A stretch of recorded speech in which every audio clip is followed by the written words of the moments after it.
Hello everybody and welcome to Board Table Talk on Rand Country TV. I'm Andrew Rothermel, your host for the day, here with Erica Hermans, Board President. How are you today? I'm doing well. We're nearing the end of the school year, so I feel the excitement in the air. Yes, and today we're going to talk about the May work session and board meeting. So we'll have one more this year, one more table talk, and then we'll reset for next year. Okay. And we'll get going. All right. Presentations. There was a lot this month. Yes. There were a lot of student recognition, and we're going to go through all of them. So the first one from the work session, Samuel McVeigh, only the third Springford area high school student to win a National Merit Scholarship. Yeah. That's pretty crazy. It's amazing how many students we have to recognize here at year end for academic achievements, athletic achievements, and music achievements. So Sam in particular, this is now the third time that we've been able to honor him at a board meeting. So Mr. Lawler, when he came to present last week, mentioned that this is going to be sad for him as he won't be, coming to the board meetings anymore. He first came in October to recognize the semifinalists for the National Merit Scholarship Program. So at that time, and don't hold me to it, but I believe it's about out of 1.3 million applicants, we were able to recognize 21 or 22 commended students as semifinalists back in October. And then from there, they were screened, and of the semifinalists, I think we came down to somewhere in the neighborhood of the 1.3 million that applied, 15,000 finalists nationwide, at which point Springford had 11 finalists, which I think, if I remember correctly, was also the largest number in Springford history. And then from there, those finalists submitted their scholarship applications, did some self-reflection essays as it relates to their community leadership, their school leadership, and Samuel was one of 2,500 students nationwide to actually win the award. So congratulations to him. It's just a tremendous accomplishment. Yes, that is incredible. Then Tom Kelly came on during the work session, and he announced that we were NAMS Foundation's best community for music education again for the 8th year in a row. I have a little blurb here that says exactly all the information about it, and then we'll discuss it a little bit. Springford Area School District has been honored with the Best Communities for Music Education designation by the NAM Foundation for its outstanding commitment to music education. Now, in its 24th year, the Best Communities for Music Education designation is awarded to districts that demonstrate outstanding achievement in efforts to provide music access and education to all students. To qualify for the Best Communities designation, Springford answered detailed questions about funding, graduation requirements, music class participation, instruction time, facilities, support for the music program, and community music making programs. Responses were verified by school officials and reviewed by the Music Research Institute at the University of Kansas. Make sure when you see your teachers, you congratulate them. The NAM Foundation is a nonprofit supported in part by the National Association of Music Merchants and its 15,000 member companies and individual professionals. The foundation advances active participation in music making across the lifespan by supporting scientific research, philanthropic giving, and public service programs.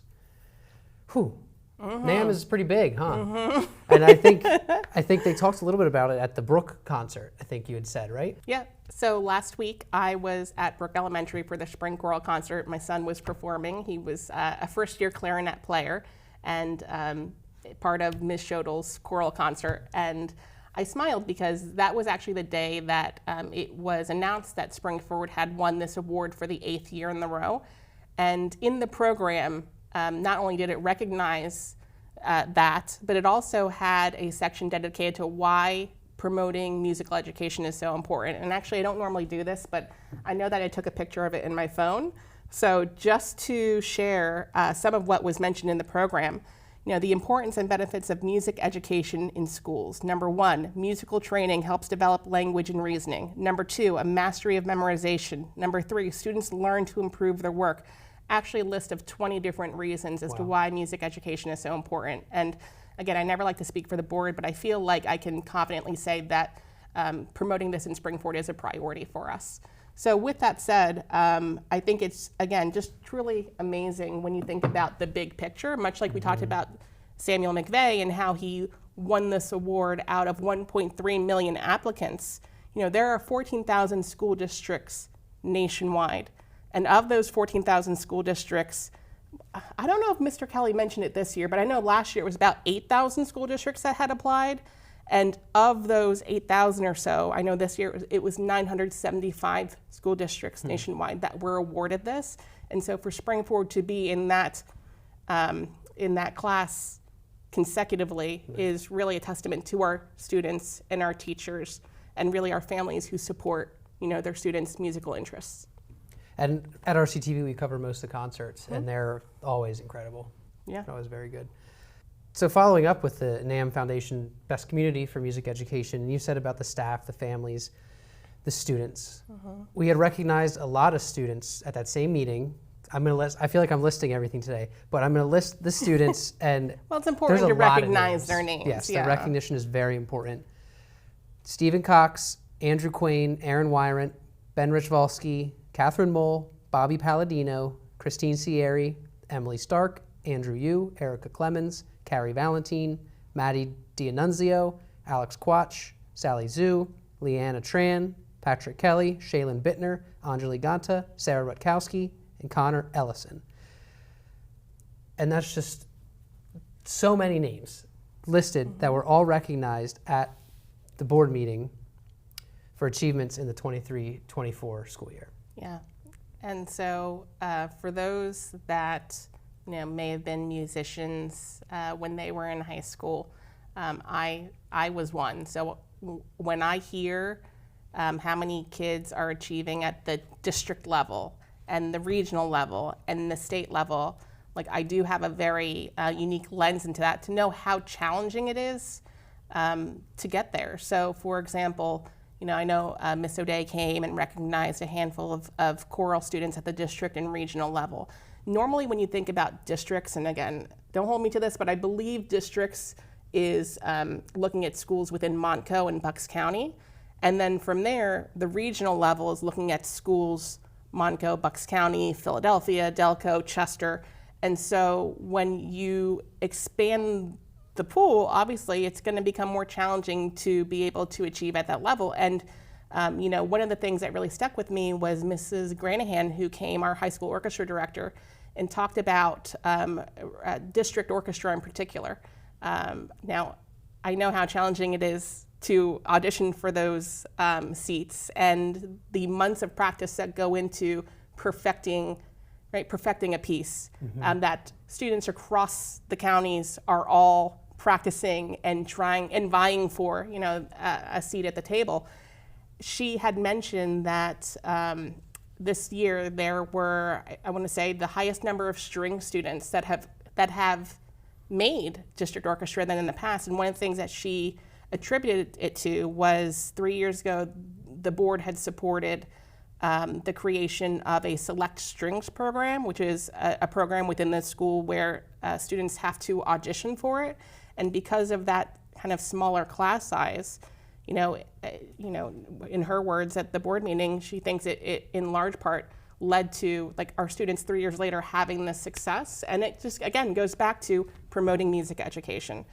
You can see the outcomes when you do that. Right. And so congratulations to all of the students. I know I mentioned the choral students, the orchestra students, but also the band students. Mr. Wall came and presented a handful to those students at, again, the district, regional, and state level. And we can't forget the world That's class. where I was going next. Go ahead, Andrew. They also had the last part of the work sessions presentations were the proclamation commending the Spring Forward Area High School indoor percussion for qualifying as first place world champions at the WGI World Championships. Yeah, I mean, undefeated season across the board for them. And it was not simply that one competition, but they had participated at a regional level and I think competed against 33 schools. And to go undefeated and beat the world champs in Dayton, Ohio, right? Dayton, Ohio, which I found Mr. Wall's comment when he said he shares with the elementary school students that, hey, like someday you can go to Dayton, Ohio and be a world champion in indoor percussion. That really resonates with them. So again, congratulations to the students and to our percussion staff, percussion instructors, because, again, your mentorship is instrumental in getting our kids to be the best version of themselves and get to that level. Right. And then moving on from music and percussion, it would be at the board meeting, the boys lacrosse were recognized as PAC champions. So congratulations to them. They were there when their season was recognized for being PAC champions.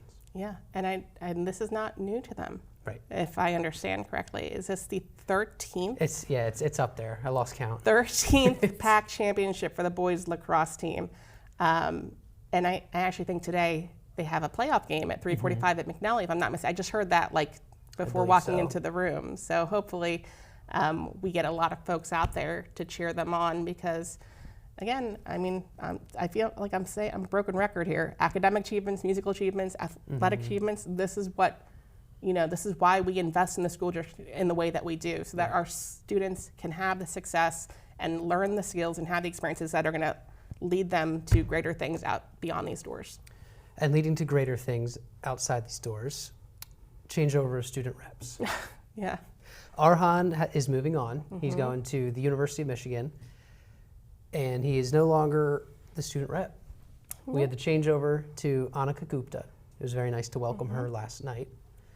Timely, welcome her last night at the board meeting. So talk about the process of bringing on a student rep. I think we talked about it earlier this year about that actual process, but now that it's come to fruition, we have the next student rep. Stella's still staying. Yes. So there's two at a time. If we can keep her. Arhan's leaving. Can we keep her?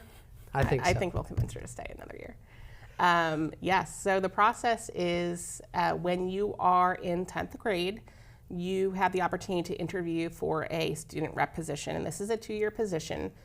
So we always have, for example, Stella Stein will be moving into her senior year next year. She'll be remaining on the board and mentoring Annika, who will be coming in as a junior.